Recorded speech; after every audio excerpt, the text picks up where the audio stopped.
Good evening to one and all, and welcome to Sana Inspire Us series with our honorable guest Mr. Vijay.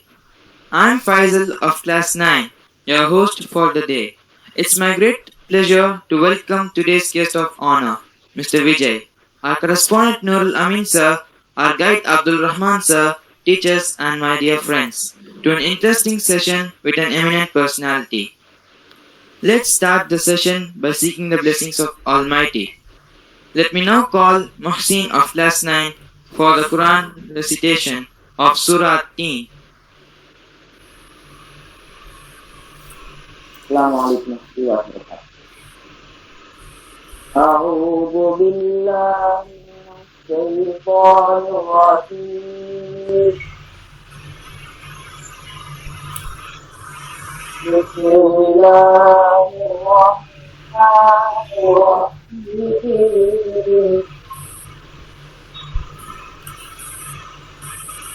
والتين والزيتون والطور سينين وهذا البلد الأمين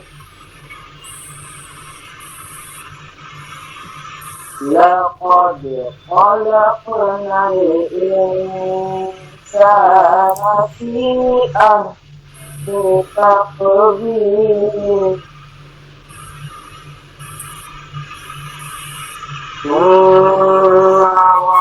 ورددناه أسفل سافلين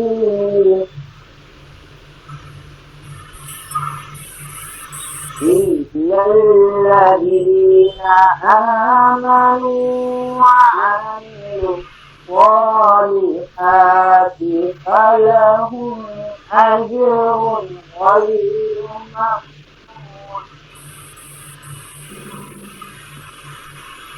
فما يكذبك بعد بالدين عليك الله بأحكم الحاكمين صدق الله العظيم. Mohsin, such a beautiful kirat. Let me now call Anas of Class 9 for the welcome speech. Anas, the screen is yours. Kindly unmute your mic. Thank you, Vijay. Assalamu alaikum wa rahmatullahi wa barakatuh. Our highly esteemed guest, Mr. Vijay, correspondent Nurul Amin sir, principal ma'am, teachers, and my dear friends. I extend my warm welcome, good evening to all of you. It's my pleasure to extend a cheerful welcome to you all. I, Anas, on behalf of Sana Model School, welcome an inspiring personality for today's session. It is a great honor for me to welcome Mr. Vijay, a man with a vision and inspiration to all of us. Successful people are not gifted. They just work hard, then succeed on purpose. Sir, we are especially thankful to you. In spite of your busy schedule, you have joined us to dignify and magnify our meeting here today. We extend a warm welcome to you, sir, and wish you a delightful time with us. Thank you. Thank you, Anas. I now call Mahi of Class 9 to introduce our today's guest of honor. Assalamu alaikum wa rahmatullahi wa barakatuh. Good evening to one and all. It's my greatest pleasure to introduce our chief guest of the day, Mr. Vijay, a senior banker and a leader with more than 2 decades of work experience. He holds a master's degree in business administration and currently he is senior VP and regional head in HDFC Bank. He is a wealth management specialist and manages large promoter families in South and specializes in role out of wealth management solutions. Mr. Vijay has strong domain expertise having worked with large MNCs such as HSBC, Merrill Lynch and Barclays. He is also a former South Zone level cricketer with consistent contact in the cricketing fraternity. He currently serves as an Apex committee member in TNCA, running operations for the Tamil Nadu Cricket Association. He is also a level 2 strength and conditioning coach and martial artist. Mr. Vijay holds a black belt in Kempo and a brown belt in Karate. He believes in sport and training being a way of life and discipline. I now hand over the session to the host Faisal. Thank you, Faisal. Thank you, Mahi, for the amazing introduction of our guest. Successful people are simple, those with successful habits. So today, we have one such great person. Yes, we know now request our honorable guest, Mr. Vijay, senior banker, to address the gathering, and we are eager to know more about him and his profession, and then we will move on to the questionnaire session by the students. I now request Sir to share his thoughts and experience to us. Yeah, thank you so much, everyone, and good evening to everyone. Before I start, I would like to understand what was the verse that was sung and what was the meaning of that verse, so that I can understand a little bit.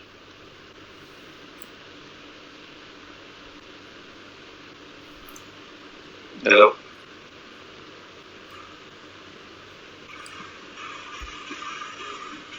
Muhammad, Yes, sir.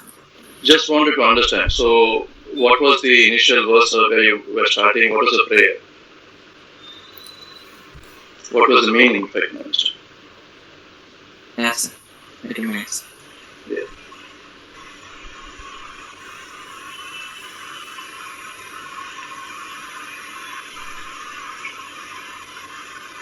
So the meaning you asked, sir? Yes, please. Meaning or... Okay, sir.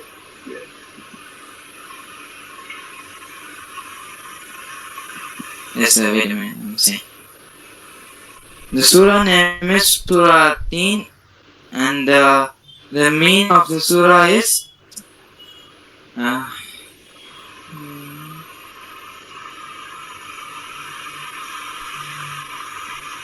Okay, if you have a problem, not an issue. What I wanted to say was that it's very nice being here. no, sir, got it. Yeah, we got it.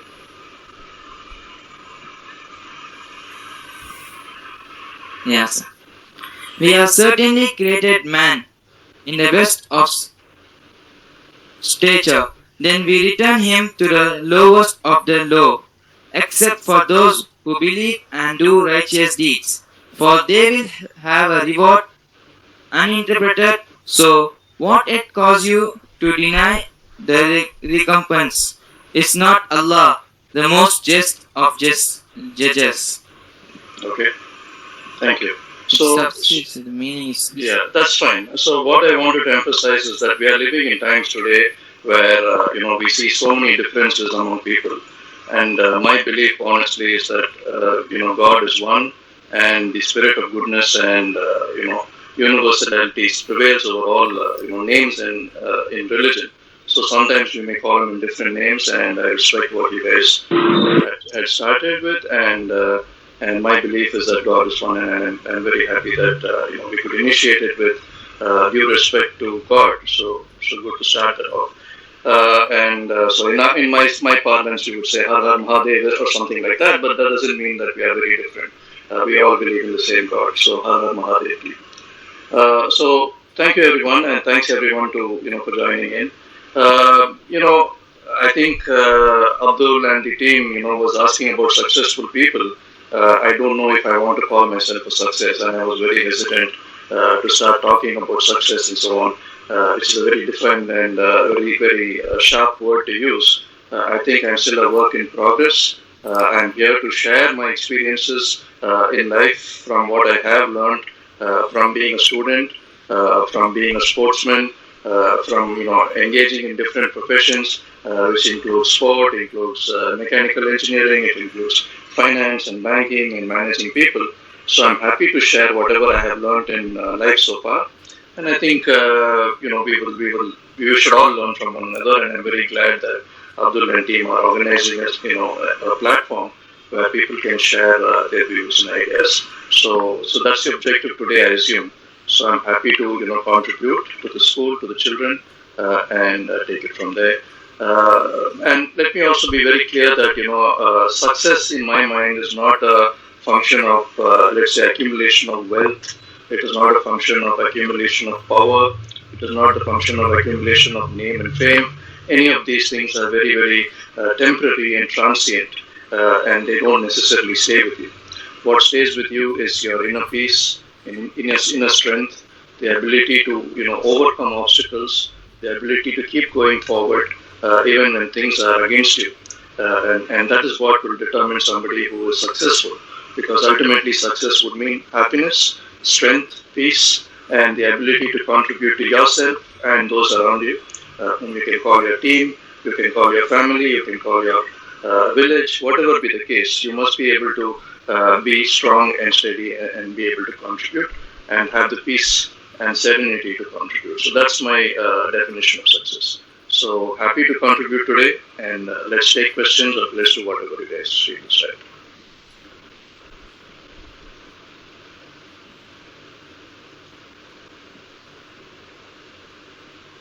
So Abdul or Mohammed, you wanted to start questions? Thank you, sir. Yeah. Yes, sir. Before we go further, I would request the students to enter your name, questions, and comments in the chat box. If you would rather ask in person, you can type your name to indicate that you have a question. Once your name is called, you can unmute and ask your question. Sir, I have a few questions for you. How would you define success? Okay, so I think that's what I was initially telling you, that I think success is a never-ending road. Economic success or temporary success in career or temporary success because you have somebody claps for you is not the benchmark. In your parlance, I would say success is something between you and the creator. Success is something between you and yourself. Success is something that gives you peace of mind. And success is anything where you can put your mind to something and get it done. There are obstacles, there are ways in the issues in the way, but you need to be able to be strong and get it done. And if you can do that, you can always succeed in anything you put your mind to. It doesn't matter. You can take up banking, you can take up sport, you can take up engineering, whatever be the case. If you can focus, if you can put away distraction, and if you can keep going at it hard every day, and then success is an automatic result of that. Thank you, sir. The next question for you is, what are the best practices you recommend to students on a daily basis? Yeah, thank you. See, what we are seeing today, unfortunately, is students, because of parents, are no longer students, in the sense that they are not there. Often, there's a saying, you must know how to lead and you must know how to follow. So I think it's very important in today's world for students to also learn to follow. So what has happened is with families being nuclear and children having the dominant hand, parents are often forced to comply and spoon feed children, where children are actually more demanding than parents. So it is becoming that often that when a child comes, I used to coach people, I used to train some people. When they would come, there is already a thought process of what they want to learn, how they want it, what format they want it, how they want to look. See, a child's ability to understand where the end goal is limited, whereas a teacher or a leader's ability to take the child across, depending on the maturity and the age of the child, is something that there has to be a balance. So what children today need to do is also have the ability to endure, the ability to follow rules, the ability to have a certain discipline, the ability to walk the road shown by the teacher, so that when you walk the road shown by the teacher, you are able to see why the teacher is showing the road. Otherwise, what happens is you will say, I want to go to that road on the left, I want to go to the road on the right, I want to go to the main road, I want to go to the road in some other place. Essentially, it becomes a khichdi. You don't have the ability to focus on one thing. So I think the initial stages of a student's life, especially up to the age where they are teenagers, a lot of discipline is required. This I'm not talking from intellectual understanding, but I'm talking from experience as a sportsman.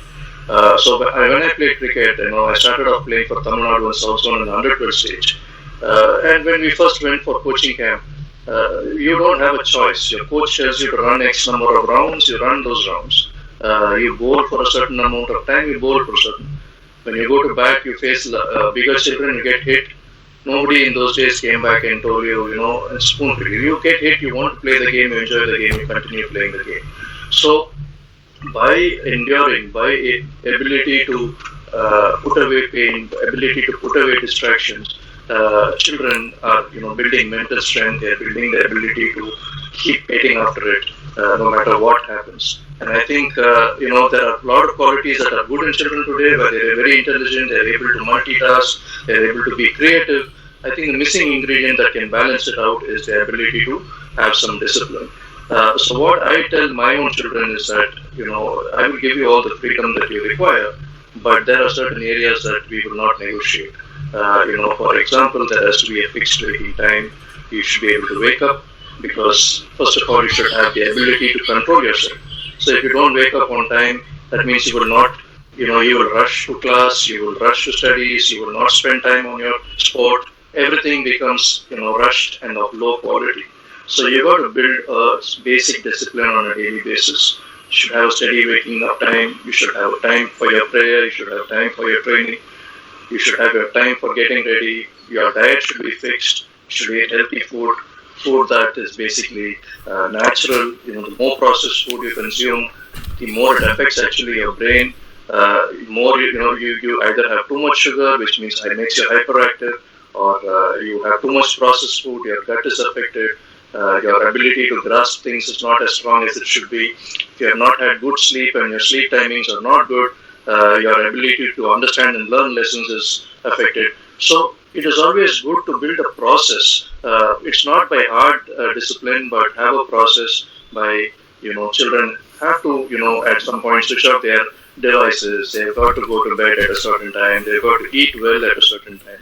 And they've got to wake up at a certain time. I'm not saying that, it should be like a hostel or a military, but it should be a natural way. There is a way for children and students to live, and there is a way for adults to live. And I think certain disciplines in that direction, like waking up, eating on time, having exercise, getting enough sunlight, getting some sort of a sport, having your study time fixed, and all of that discipline will really help you, and it will automate your way forward in life. Thank you, sir. Yeah. Before we go further, I would like to ask another question for you. What role did sports play in your life, and what is your advice regarding sports? In my mind, I think every individual should play some sort of a sport, and the reason is whatever you can do. If you are not able to play one sport, you should play some other sport. There are multiple benefits from sport.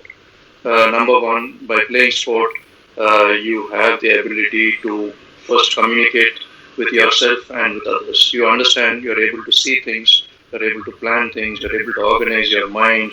If you're playing in a team sport, you're able to communicate with others, you're able to manage things, and you're able to execute things, which is very, very useful in corporate life and with your other life. Second, sport also wires your brain, your neurochemistry and the rest of it. You're able to see patterns. You're able to see the ability to maneuver through gaps. You're able to plan and achieve goals. So your whole brain and the whole chemistry, it gets wired, and this is scientifically proven. Your hand-eye coordination, all of that, is wired. So that apart, you also have the benefit of physical exercise, which is the third thing, which everybody actually thinks is the main thing of sport, but physical exercise, in my sense, is very much a byproduct. So with sport, you have physical exercise, and you have your cardiovascular, your strength, your flexibility. All of that comes in coordination, and all of that comes in with sport. And nobody can be a good sportsman without having the basic discipline and the ability to focus on goals. So playing a sport will build a great student, and it should be balanced. You should not, you should have a balance where you're able to play, you're able to recover, you're able to come back and study, you're able to go to class fresh. All of that has to be balanced. It cannot be that you move in one direction where you're not able to cope with another thing. But it should be according to the individual, according to the stamina, according to the time. So if you play sport, what happens is automatically you will not eat junk food. You will want to eat healthy.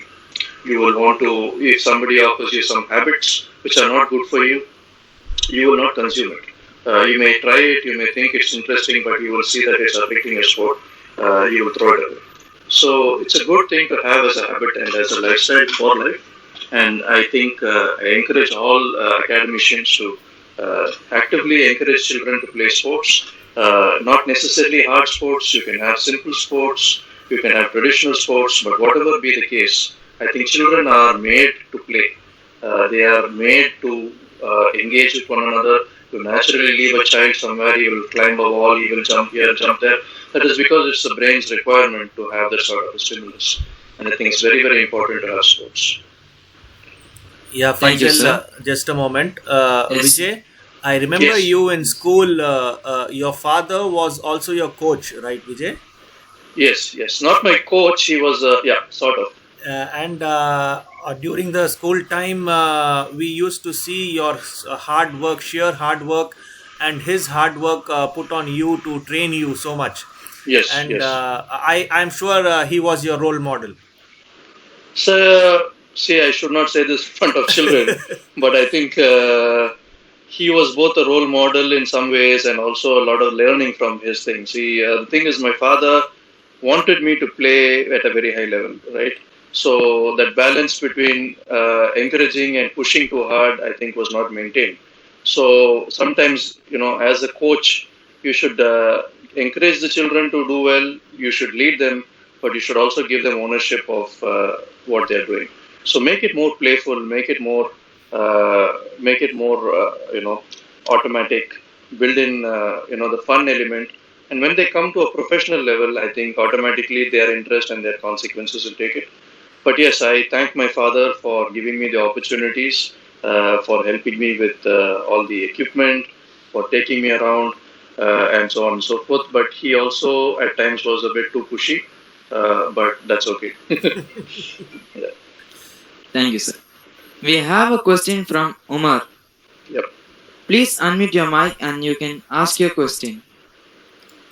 So, what all sports did you take up, sir? So when I was very young, I used to, do everything that we did in my generation, which was climbing walls, climbing trees, jumping around, going to other people's houses, being a nuisance. That was before, I think, maybe before fifth standard or something like that. Breaking other people's windows by playing cricket on the road. So that kind of thing. But once I was, a certain age, my father, he was a former cricketer partly. So he took me to formal cricket coaching. So I started cricket, and cricket was my life from the age of 11 all the way up till my second or third year of college, where I was a professional cricketer. People used to pay me to play cricket for their team. So my life was very much dedicated to cricket, which meant that I woke up at 5 o'clock, packed up. My father would take me to school. We would have our net session over there. Then I would change after the net session. My mother was a doctor, so mother is a doctor, so she would bring my breakfast to the school and my lunch, and I would just quickly gobble something, go to class, and attend class. And in the afternoon, by after the first period after lunch in those days, I had my state cricket session. So myself and a few others who are representing Tamil Nadu would leave the school, go to Chepauk Stadium, and we would have our next session of training, and that would go on till about 6 in the evening. Then we would have our running and the rest of it that we would do, and come home, eat something, study for some time, and sleep. So that was my life all through until I, in college. College was slightly more flexible, so I played cricket until then. And post-college, I got interested in multiple other sports. I was doing some amount of badminton, basketball, but my real passion, and I do some strength and conditioning.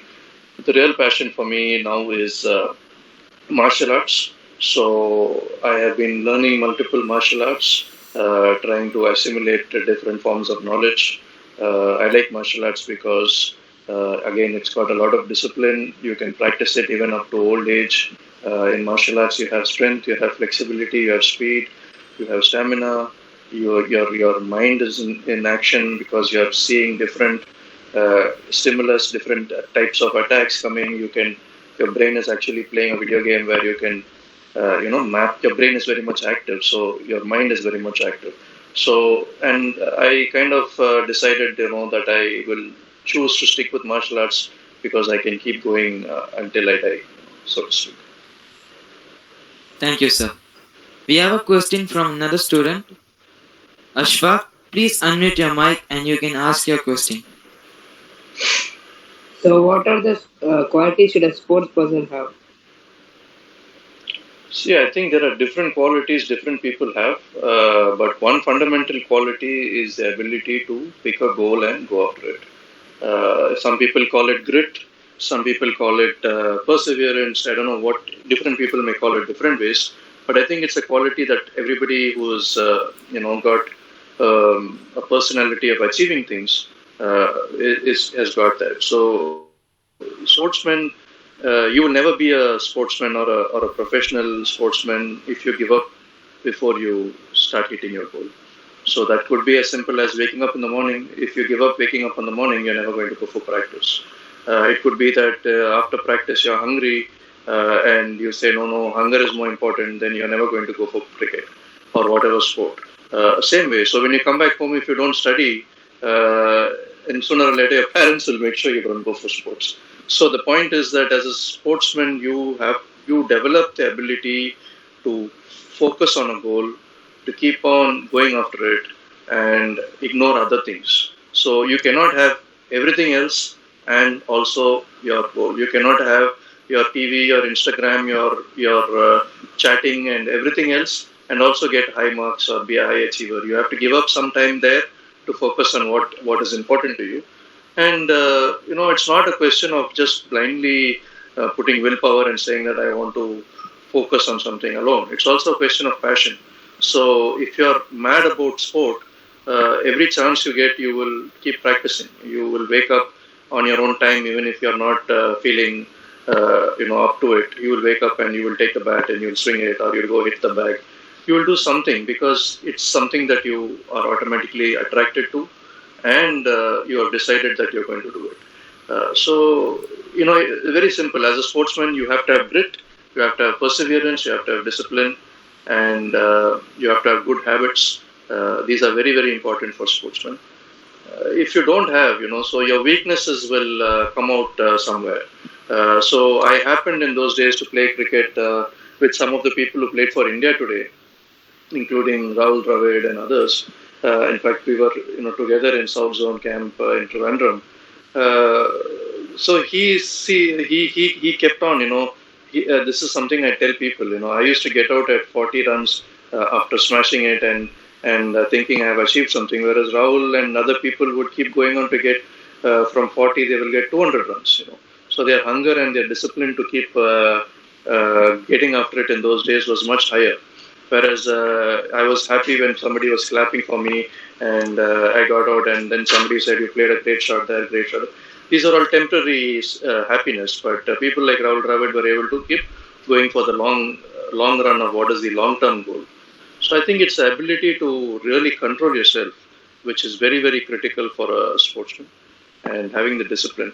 And you also have examples of people where they are extremely talented, but they don't have the character. Like you have Vinod Kambli. Sorry to take names, but it's a fact. Vinod Kambli played for India and people said he was as talented as Sachin. But unfortunately, due to different habits or whatever, emotional habits, whatever be the case, he was never as successful as Sachin Tendulkar. So you will see that sportsmen, who are superstars also falter because they have some weakness. Then they come in paper that they did this, they did that. So we are all human, but generally we develop some good characteristics with sport, and I think we should try and focus on that. Yes, Vijay. Thank you, sir. I would like to ask one thing. We came Yes. across Aikido through Gautam Ramdas, and Yeah. then everyone knows about karate, and Yes. now this is something new to me, basically. Yeah. Kempo. Can you please Yeah. share something about it? Yeah. So see, martial arts actually have different names. Like I said, in religion you have different names. Martial arts have all different names, but essentially it's the same. So there is no big difference between one art and the other because human body is built in a similar way. So what happened in olden days? People had a way to start. It was basically warfare. So people carried weapons. If weapons failed, they went into hand-to-hand combat, and hand-to-hand combat had different elements. So hand-to-hand combat, if you look at it, there is a striking element, which is your punching, kicking, striking. Uh, so that is what people call as boxing or kickboxing. Traditional martial arts have all the elements. If you take Kalari, you will have weapons, you will have throws, you will have locks, you will have strikes. If you take, there are traditional arts in Thailand. Even in karate is a new form, the name they have given newly to it. Its original form was in Okinawa, where they had all the elements. They would have a weapon, they would have striking, they would have locking, they would have throwing, they would have grappling. So today, this is coming back in the world as mixed martial arts, but it was always there. It's not something new.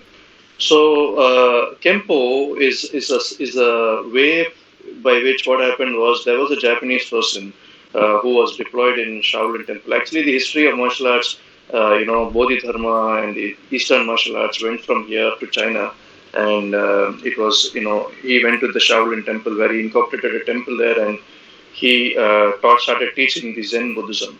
So he was also teaching these martial arts over there. So what happened was, a lot of the central teachings are there in certain locations like Shaolin and so on.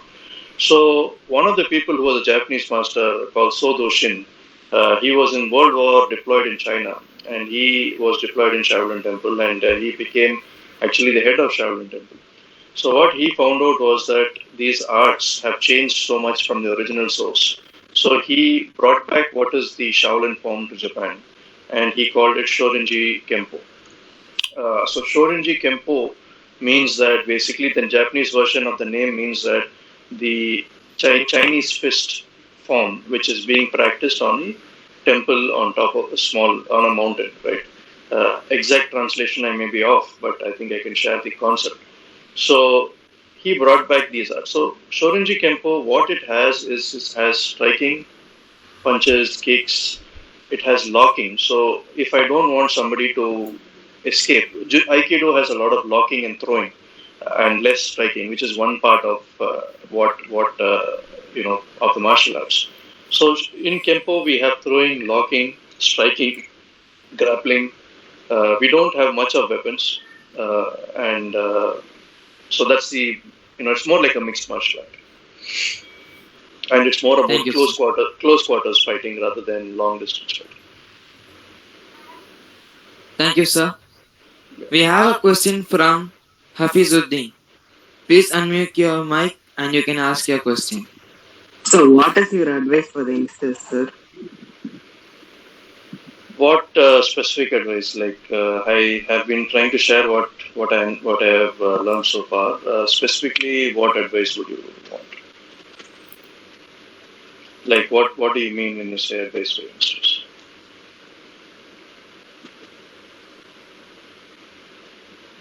About how to tackle in studies and in sports. See, I think, like I said, if you have a process, like your waking time is fixed, you have a time for studies, you wake up, everything goes smoothly. What happens is when you have certain times where you're not studying and suddenly you have to go catch up on your book, you'll be stressed out, you will not learn enough, you will learn just for the exam, you will not have a deep understanding of what you learn. So my thinking, at least for my kids, is that just be having a process, have fun. If you have a process, you will not be stressed out, you will not have this push and pull of what people are telling you. And you'll have fun. And all I did for my engineering and other areas was I also had because of my cricket, I was finding it very difficult, and I had many times where I didn't have enough credits to go to the next year and things like that. So all I decided to do was I'd study for 30 minutes every day to start with.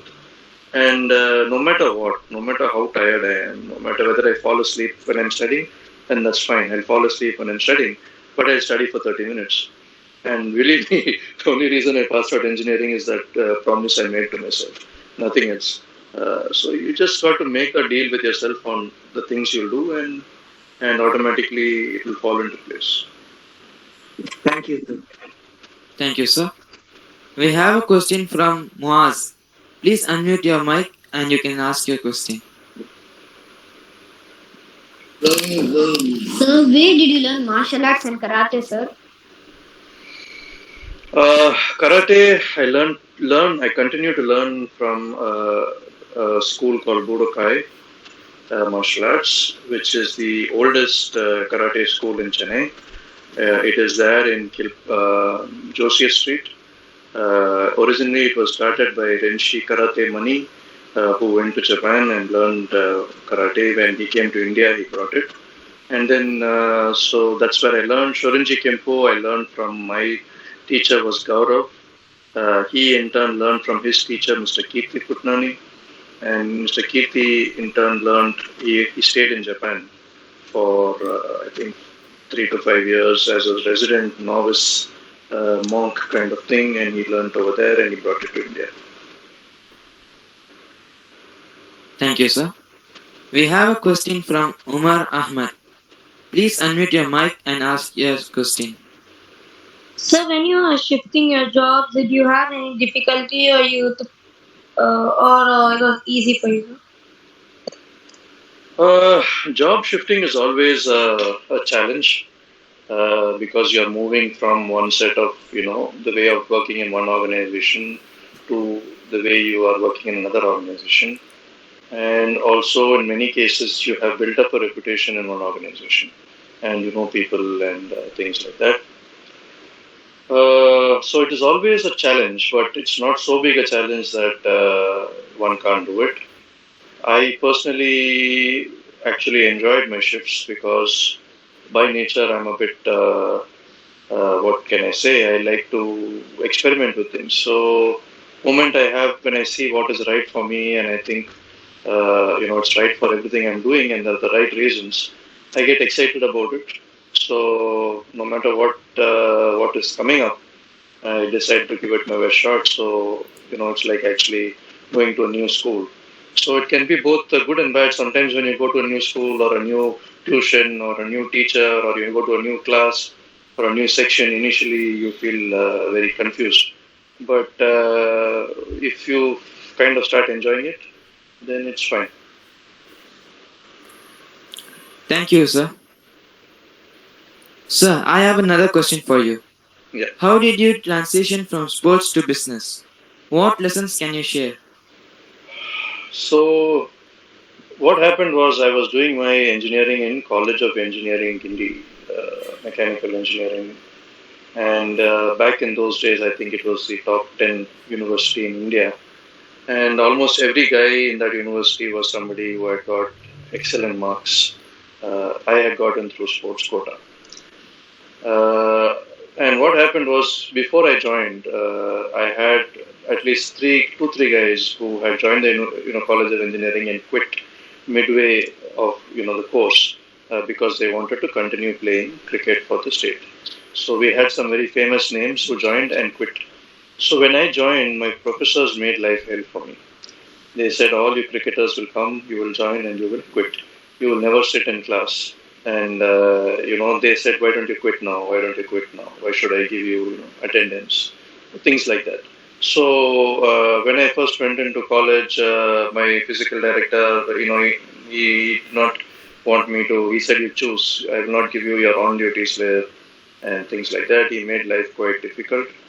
Then, by the time I was in second year of college, I had a lot of issues. I was playing cricket first division. I was playing for, people. Somebody was paying me to play for them. And that meant I had to go for practice session morning and evening, but I was not able to go for the evening sessions or morning sessions, depending on class. I had matches that were 3 days, 2 days long. We were not playing one-day cricket then, and attendance was not there. So I was kind of fighting a lone battle. And we had the credit system, which means that my attendance and my lack of attendance would mean I cannot write my exam. If I don't write my exam, I have to go back and sit on the subject with juniors.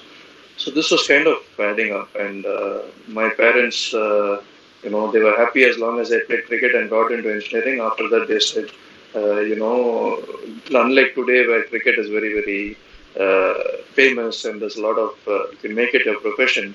Those days they said, you just play some cricket for recreation, but now I want you to finish your engineering. And then, like I said, those days we did not disobey our parents, so I had to kind of let go of cricket. So I completed my engineering. So that was the reason why I did not pursue cricket professionally further. And then when I went to corporate life, I actually found that it was a piece of cake in the sense that, I'm sorry to say, but half the guys did not plan, they did not have a process, they were not disciplined. So I could just go wherever I joined and just start from scratch and just blaze through. I was beating competition wherever I went. And so basically I was able to apply my discipline at work. So I would get in, I would plan, I would make my notes, I would take notes, I would, have a plan of action. Whether I was successful in the other person's eye or not, I was very clear of what I was doing, and I know it will get you results. Thank you, sir. The next question is, what is teamwork and leadership? Can you share some views? Thanks. I think what we're seeing today in the world is that the team has taken a secondary importance, and people have become more focused on themselves. And partly that's because we have all the amenities that an individual requires today, and he doesn't need others to support him. Which is okay in one way, but it's also causing a lot of gaps emotionally. It's causing a lot of gaps socially. It's causing a lot of gaps in the human spirit. So I think the key thing, and having played team sport, also I have worked with some people who have worked in the military and special forces, and I have also learned from them. I think if you don't have a team, you will always feel insecure. Human beings are a social animal. Human beings require the camaraderie, the support of a unit and of a family, of a tribe. So I think it's very, very important to understand team dynamics. And most people, having just been brought up, not playing sport, not doing anything with others, they get very, very focused only on themselves. And that happens even in corporates.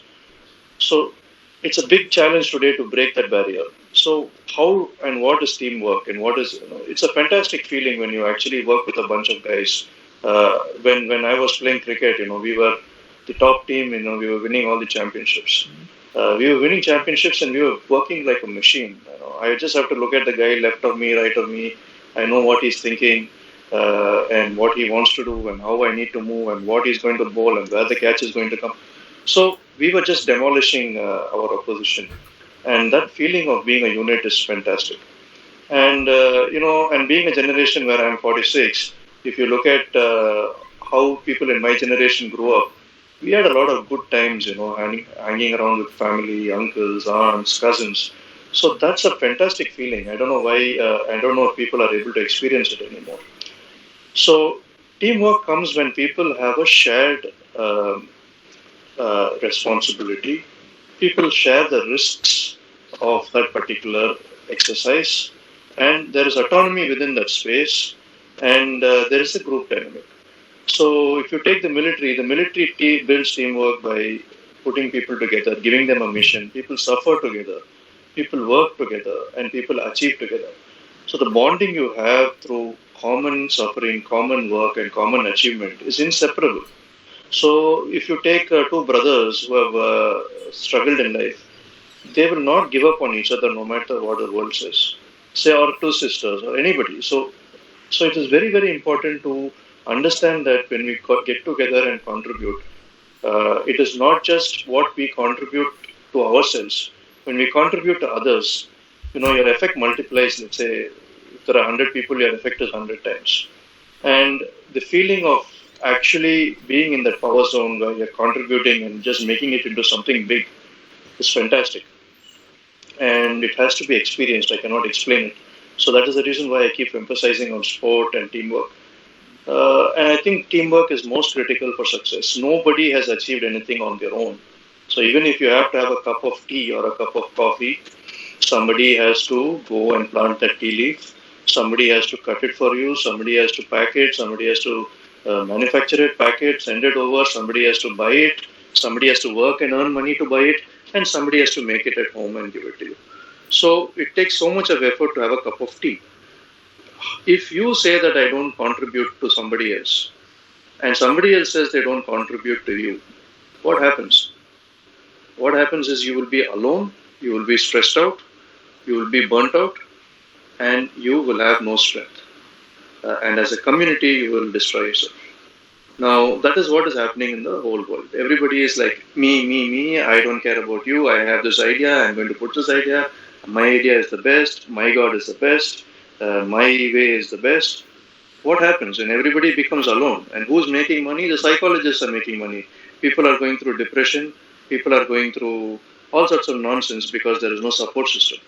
So we've got to work together as a team, number one. Whether it's a company, whether it's a school, whether it's a group of friends, it's very important, especially in a group of friends or anybody to have the right company. It's not that doesn't mean you have the wrong company, because those guys will pull you down and not necessarily in the right direction. You have to have people pulling in the same direction. So teamwork will magnify success and happiness for you as an individual, as a unit, as a country, and it will take you forward. So that is my view on teamwork. So leadership is very, very much a balance. What I've learned both in work as well as sport. Leadership is not about simply shouting at somebody. It's also not about simply telling somebody well done. It's not that. I think in leadership, you've got to be able to give ownership to people under you. Give them a very, very clear, defined goal on what you want to achieve. Set the parameters on what is acceptable, what is not acceptable. Build those boundaries and stand by and use minimal effort after that to get them to move forward. And as a leader, I think constantly you've got to be able to keep moving the bar up. It's a very common misconception that, hey, I've given it my best. But what is best? Best is not what you think is best. Your capability you're not yet aware of. You are capable of 20 times more than what you're doing today. If Corona has come now, we know that we can be without going out. We know that we can be without certain things. So it's a question of giving more effort. It is there within you. So when I first started playing sport, I could probably run 2 rounds, and later on I was running 10 rounds. So it's not that my best was only 2 rounds. So as a leader, you've got to be able to slowly move the bar, slowly keep putting the challenges, improving. So there's a lot of scientific evidence that when you improve by 4% every day, automatically, you make leaps and bounds. I think all the great guys in the world have been improving by 4% on a daily basis. So 4% is not very difficult. 4% is possibly concentrating a little more, being a little bit more organized, doing a little bit more effort today than you did yesterday. So I think the key as a leader is to help people understand their potential. Don't give them bullshit. Don't take bullshit. So a lot of times, people say, oh, I'm your leader, I'm here to motivate you, and at the end of the day, they don't support their team. So as a leader, you've got to stand by your team. At the same time, you don't want your team to be too dependent on you. So it's a balance. It's a balancing effort. And good leaders are balanced. Good leaders are able to listen. They're able to talk. They're able to be passive. They're able to be aggressive. They're able to be, pushing. They're able to yet, receive and be soft. So it's a balancing act. A good leader is not somebody. So if any student says, "Oh, I'm the monitor of the class. I'm going to shout at everybody. I'm going to go and report everybody to the teacher," he will never be a good leader, because children will not listen to him. Good leader will say, "We'll take a balanced approach, take a middle approach, take an approach where he can get the best out of others." Thank you, sir. Vijay, just one question. I wanted to clarify with regards to multitasking, Vijay. Can sports and professional sports and professional work get along together? Can we succeed in both? Can you repeat your question again? I'm sorry. Professional sports and professional work, can they go along together as a multitasking? Professional sport and for professional work. as a Okay. profession?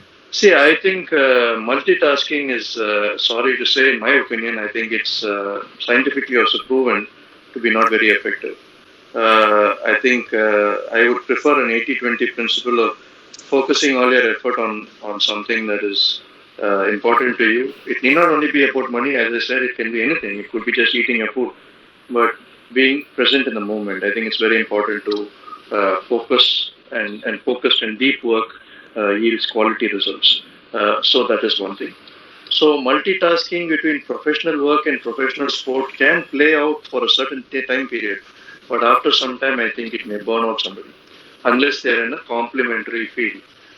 For example, if somebody is a professional boxer, he may also be a trainer of other boxers, which means he's able to train them, and he's also getting his training, and he's able to actually increase the bandwidth and multiply his own learning in that situation. But being a professional banker and being a professional boxer may not correlate because as a professional banker, you have to spend long hours. As a boxer, you have to spend long hours. So one of them will get cancelled. So that is on a professional basis. But being a banker and practicing boxing can work because you can spend your day in banking and evening or morning 1 hour you can spend your time boxing or doing exercise. Thank you, sir. We have a Correct me if I'm question. wrong, but this is my concept. We have a question from same student, Ashfaq. Please unmute your mic and you can ask your question.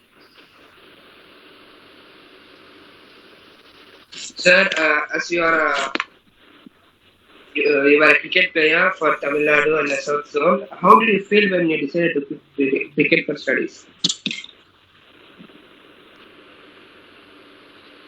Not audible. Can you repeat this? Sir, how did you feel when you decided to quit cricket for Hello. Vijay, are you able to hear us? I was not able to hear the question. Yeah, Ashfaq, go again, please. Sir, you are a cricket player for South Zone and Tamil Nadu. Then, when you decided to quit cricket, how did you feel? Not able to hear the question. Abdul, can you tell me the question, Sir? please? Sir, how did you feel Can when somebody you tell? Yeah. Yes, sir. How did you feel when you decided to quit cricket? See, honestly, if I wanted to continue, I may not have quit. But by then I was a little bit irritated and frustrated. There was quite a lot of politics happening because of my father's involvement with cricket also. And my own father, it was becoming very messy, and this college and rest of it. So somewhere I was rebelling at that age, and I thought, enough of this. I just want to kind of pack it up and do something else. I know that I can play non-professional cricket if I wanted to. And having spent my time from the age of 11 till whatever age I had, I thought, okay, enough of professional cricket. I think this is becoming messy. So I have no regrets. But it was a very enlightening experience when I saw Rahul Dravid come and do some endorsement for Pepsi and other things. So having seen somebody be right next to you and become that famous was like seeing a dream, and I'm very very happy for him. But personally, I have no regrets, and I personally wanted to explore different sports, and I'm very very happy that I got to move from cricket to martial arts. Thank you, sir. I have another question for you. What are the best practices you recommend to students on a daily basis? I think it's very important for students to be healthy, energetic, happy, and for that, my recommendation is to wake up early, have some free time, have a wash, do your prayer, meditation, whatever you need to do for whatever time. Get outside in the fresh air, get some exercise, open up your energy systems, feel good. Initially, it's not going to feel good, it's going to feel tiring. But over a period of time, it will just be beautiful once you start. And then you come back, you have the ability to study, you wash, you eat a good breakfast, especially home food and not junk. And, go to school and, do well at school and have good friends, have good habits, and come back and, do the same thing. I think being distracted, being under stress, all of this comes with not having the right habits. It's very important to get fresh air, sunshine, enough rest, eat good natural food, have good friends, and have a good laugh. Without this, what will happen is you will become very morose, dark, and it's not about just being jumpy, but as a child, you should be able to look at the future, hopefully have good energy. So to have good energy, you have to have good habits. And a lot of times nowadays in schools, I keep telling my daughter say my friends are doing this or my friends are doing that. So, what difference does it make? End of the day, your friends are not going to come and write the exam for you. Your friends are not going to come and listen to your father shout at you. Your friends are not going to come, she's a karate champ as well, so your friends are not going to come and do the matches for you. You should have friends, but your friends should motivate you to do better. That's when they're a friend.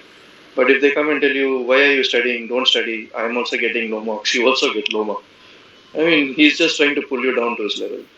Or if he says, why do you want to train? Don't train. Are you too?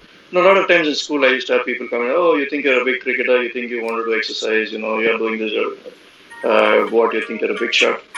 If I have to listen to that guy and follow his rules, I'm not going to be here. So, look up to people who can help you achieve your goals and, be better. You have a birthright to be better. Not necessarily, better does not mean have a big house, big car, like I said. Have the inner strength, the joy, the happiness, and be proud, keep your head up. That's something that you have a responsibility to yourself. Thank you, sir. That was indeed motivating. Your words have influenced us a lot, and we will continue to resound as we tread forward in our journey of life. To propose the vote of thanks, I would like to call Arif of Class 9. Good evening to one and all, honorable guests, teachers, and my dear friends. It is my pleasant duty to propose a vote of thanks. I, Arif, on the behalf of Sana Model School, extend my most sincere thanks to the Almighty. On my own behalf, I extend a very hearty vote of thanks to the guest of honor, Mr. Vijay, for sparing his valuable time with us this evening. I thank our esteemed guest for the words of wisdom that radiated a source of energy within us. I once again extend a special thanks to you, sir, for being with us today and guiding us through your knowledge. Thanks a lot to the teachers and friends involved in this session. Thank you. Thank you, Arif. Thank you, sir, for making time in your busy schedule to join us this day. It's been my pleasure to host this session, and I wish you all a pleasant day. Thank you once again, sir.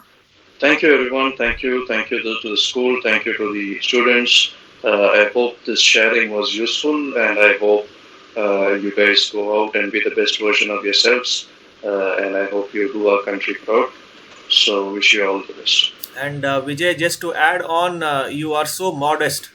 Initially, you were so hesitant to talk to the students. You have done a wonderful job, mashallah. Thank you so much, Vijay. Thank you.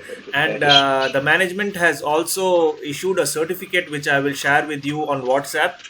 And let us see if it is going to be shared on the screen. Just hold on, please. Yeah. This is for you from the management, Vijay. Okay, I'm not able to see it, but I will most share appreciated.